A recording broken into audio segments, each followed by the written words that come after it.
Students, আজকের আমাদের আলোচ্য বিষয় হচ্ছে চক্রবৃদ্ধি সুদ ও সমহার বৃদ্ধি বা হ্রাস। আগের ভিডিওতে আমরা চক্রবৃদ্ধি সুদ কি জেনেছি আর সেই চ্যাপ্টারের সমস্ত অঙ্কগুলো আমরা করেছি। এবার আমাদের আলোচ্য বিষয় হচ্ছে সমহার বৃদ্ধি বা হ্রাস। দেখো,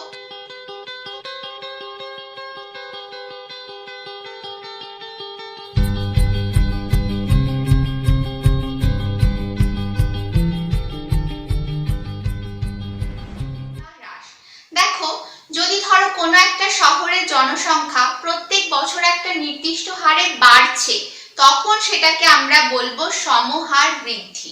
আবার ধরো কোনো একটা পরীক্ষার জন্য, যেমন মাধ্যমিক পরীক্ষার জন্য শিক্ষার্থীর সংখ্যা প্রত্যেক বছর একটা নির্দিষ্ট হারে বাড়ছে, তখনও সেটাকে আমরা কিন্তু বলবো সমহার বৃদ্ধি। আবার ঠিক একইভাবে ধরো কোনো একটা যন্ত্র, তার যান্ত্রিক ক্ষমতা কোনো একটা নির্দিষ্ট হারে কমছে, তখন সেটাকে আমরা বলবো সমহার হ্রাস। আবার ধরো কোনো একটা বাড়ি, সেটা দিনের পর দিন একটা নির্দিষ্ট রেটে অবক্ষয় হচ্ছে, তখনও কিন্তু আমরা সেটাকে বলবো সমহার হ্রাস। এবার সমহার বৃদ্ধির ফর্মুলা কি? চক্রবৃদ্ধি সুদের ক্ষেত্রে আমরা সমূল চক্রবৃদ্ধি নির্ণয়ের যে ফর্মুলাটা করেছিলাম, সেইটাই কিন্তু অ্যাকচুয়ালি সমহার বৃদ্ধির ফর্মুলার সাথে সমান। কিভাবে দেখো, যদি কোনো একটা শহরে বছরের শুরুতে জনসংখ্যা পি হয়, আর প্রত্যেক বছর যদি সেই শহরে জনসংখ্যা বৃদ্ধির হার r% হয়, তাহলে n বছর পর সেই শহরে জনসংখ্যা কি হবে সেটা দেখো। p into 1 plus r by 100 to the power n জন। এটা হবে যদি নির্দিষ্ট হারে জনসংখ্যা বৃদ্ধি পায়, তাহলে n বছর পর জনসংখ্যা হবে এটা, যেটা দেখো চক্রবৃদ্ধি সুদ নির্ণয়ের ক্ষেত্রে সমূল চক্রবৃদ্ধির ফর্মুলার সাথে কিন্তু মিলে যাচ্ছে। এবার ধরো যদি বলা থাকে যে জনসংখ্যা বৃদ্ধি না পেয়ে প্রত্যেক বছর একটা নির্দিষ্ট হারে কমছে, তখন ফর্মুলাটা কি হবে দেখো। যদি প্রত্যেক বছর জনসংখ্যা r% হারে কমতে থাকে, তখন n বছর পর জনসংখ্যা হবে কিছু নয়, জাস্ট এখানে প্লাসটা তখন মাইনাস হয়ে যাবে। দেখো, এই দুটোই হচ্ছে এই চ্যাপ্টারের অঙ্ক করার জন্য প্রয়োজনীয় ফর্মুলা। এবার 6.2 চ্যাপ্টারের আন্ডারে কয়েকটা অঙ্ক করে দেখা যাক, তাহলে ধারণাটা তোমাদের আরো ক্লিয়ার হবে। চলো এবার অঙ্ক করা যাক। দেখো 6.2 কোষে দেখির 1 নম্বর অঙ্কটা কি বলেছে, পহলমপুর গ্রামের বর্তমান লোক সংখ্যা 10,000। ওই গ্রামে যদি প্রতি বছর জনসংখ্যা বৃদ্ধির হার 3% হয়, তাহলে 2 বছর পর গ্রামের জনসংখ্যা কত হবে? তাহলে যেটা যেটা দিয়ে দেওয়া আছে লেখো।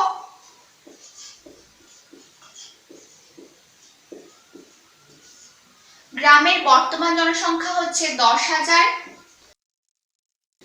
যেটাকে আমরা পি দিয়ে ডিনোট করছি 10,000। এবার জনসংখ্যা বৃদ্ধির হার বলে দেওয়া আছে 3%। এবার 2 বছর পর গ্রামে জনসংখ্যা কত হবে? উত্তরটা তাহলে করো। আর কত বছর পর জানতে চেয়েছে? 2 বছর, তাহলে সময়টা হচ্ছে আমার 2 বছর।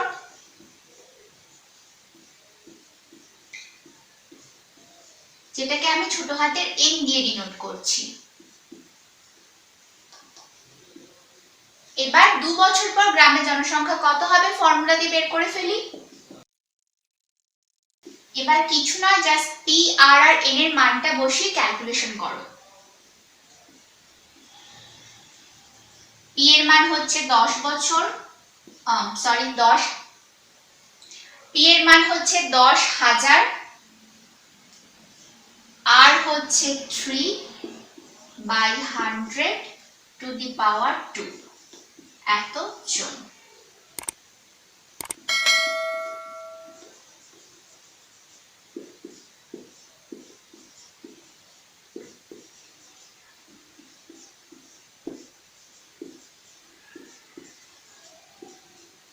শূন্যগুলো কেটে দাও।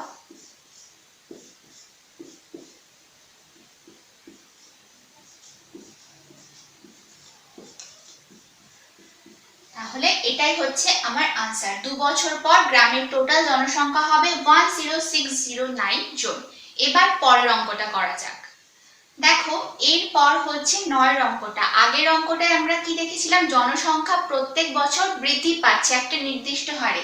এখানে দেখো শোভন বাবুর ওজন ছিল 80 কিগ্রা। তিনি ঠিক করেছেন যে তিনি নিয়মিত হেঁটে তার বছরের শুরুতে যা ওজন তার ওজনের 10% করে তিনি প্রত্যেক বছর হ্রাস করবেন। তাহলে 3 বছর পর তার ওজন কি হবে? এবার অঙ্কটা করা যাক।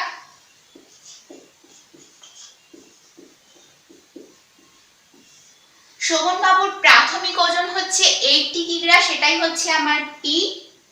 আচ্ছা, নিয়মিত হেঁটে তিনি 10% করে বা প্রত্যেক বছর ওজন হ্রাস করবেন। আর কতদিন পর জানতে চেয়েছে? 3 বছর। তাহলে সময় হচ্ছে আমার 3 বছর।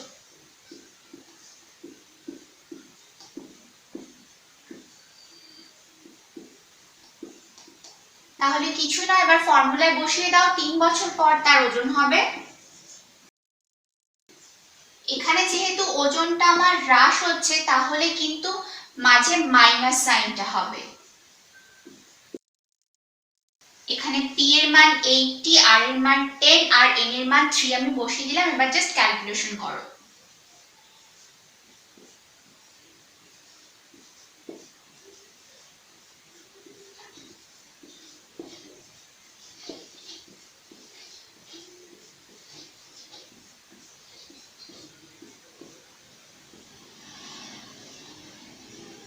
তাহলে আমার ওজন কি হচ্ছে?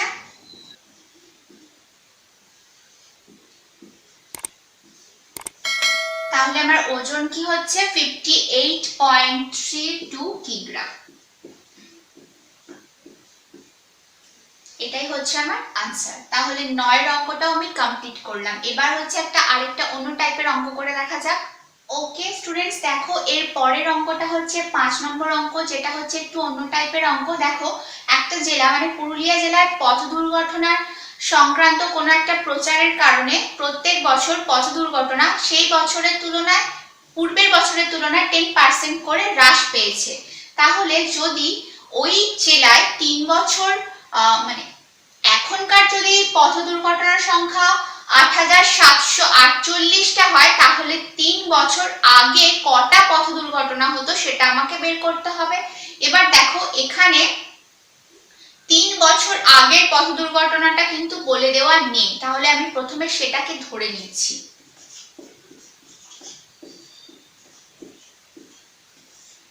ধরে নিচ্ছি 3 বছর আগে পথ দুর্ঘটনার সংখ্যা ছিল xটি। দেখো 3 বছর আগে পথ দুর্ঘটনা ছিল xটি। প্রত্যেক বছর কি হচ্ছে 10% হারে, পূর্বের 10% হারে সেটা কমেছে। তাহলে 3 বছর পরে পথ দুর্ঘটনার সংখ্যা কত হবে সেটা আমি ফর্মুলা দিয়ে বের করছি। এখানে আমার প্রথমে কি ছিল? x ছিল 3 বছর আগে দুর্ঘটনার সংখ্যা ইনটু 1।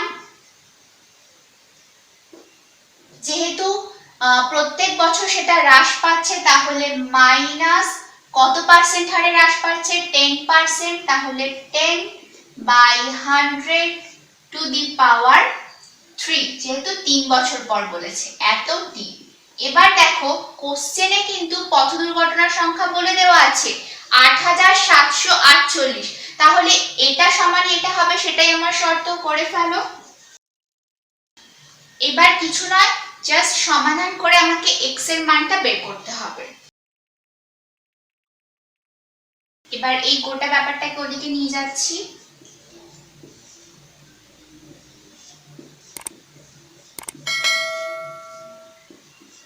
প্রত্যেকটা অনুপাত উল্টে যাবে।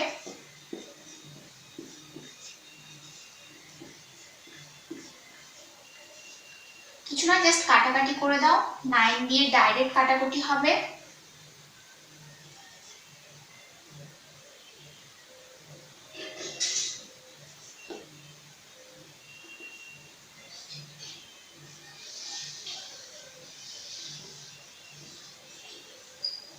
তাহলে আমার x এর মান বেরোচ্ছে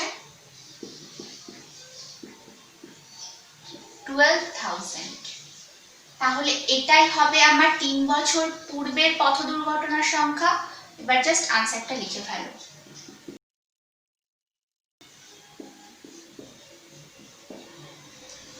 এটাই হলো আমার আনসার। তাহলে 5-এর অঙ্কটাও কিন্তু আনসারটা আমার হয়ে গেল। এটা একটু অন্য টাইপের অঙ্ক, এখানে পূর্বেরটা বলা ছিল না, সেটা ধরে নিয়ে আমি পূর্বেরটাকে ধরে নিয়ে সেই মানটা আমি বের করলাম। তাহলে 5-এর অঙ্কটা আমার কমপ্লিট হলো। এরপর পরের অঙ্কটাতে যাওয়া যাক। দেখো স্টুডেন্টস, আজকের ভিডিওর আমাদের লাস্ট অঙ্ক এবং 6.2 এরও লাস্ট অঙ্ক হচ্ছে এই 7 নম্বর অঙ্কটা। 4টে টাইপের অঙ্কই আমি করে দিয়েছি। এরপর বাদ বাকি যতগুলো অঙ্ক আছে একই রকম, তোমরা আশা করি করতে পারবে প্রত্যেকটা অঙ্ক। এবার তাহলে 7-এর অঙ্কটা দেখে নেওয়া যাক কি বলেছে।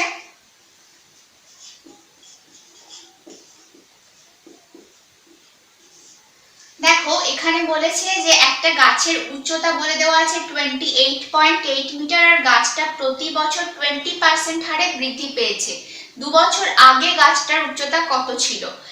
এই অঙ্কটা অনেকটা আগের অঙ্কটার মতোই, শুধু আগেরটা বলেছিল হ্রাস ছিল, পার্সেন্টেজটা বৃদ্ধি, প্রত্যেক বছর আগের বছরের তুলনায় হ্রাস পাচ্ছিল, এখানে সেটা হচ্ছে বৃদ্ধি। তাহলে আমি কি করব, ধরে নিচ্ছি 2 বছর আগে গাছটার উচ্চতা ছিল x মিটার।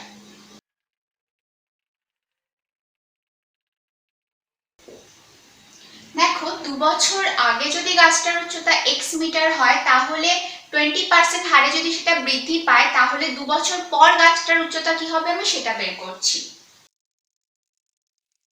দেখো কিছু না, জাস্ট ফর্মুলায় বসিয়ে দিয়েছি। এখানে 2 বছর আগে উচ্চতা হচ্ছে x মিটার ইন্টু 1 প্লাস উচ্চতা বৃদ্ধির হার হচ্ছে 20/100, 2 বছর সেজন্য 2। এবার এটা সমানই হচ্ছে 28.8, কারণ 2 বছর পরে গাছটার উচ্চতা 28.8 বলে দিয়েছে, আর আমার যেটা বেরিয়েছে এটা, তাহলে সেটাই আমার শর্ত, লিখে ফেলো। এবার কিছু না, জাস্ট সমাধান করে তোমাকে x এর মানটা বের করতে হবে, করে ফেলো।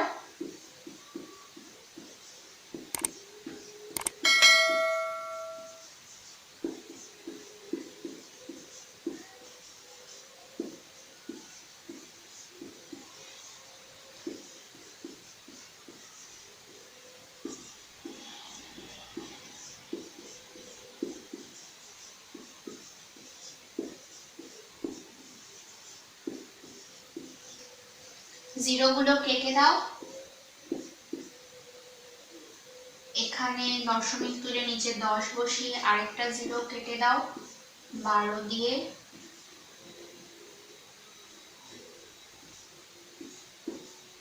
তাহলে x এর মান বেরোচ্ছে আমার 20। তাহলে 2 বছর আগে গাছটার উচ্চতা ছিল 20 মিটার। ফাইনালি আনসারটা লিখে দাও।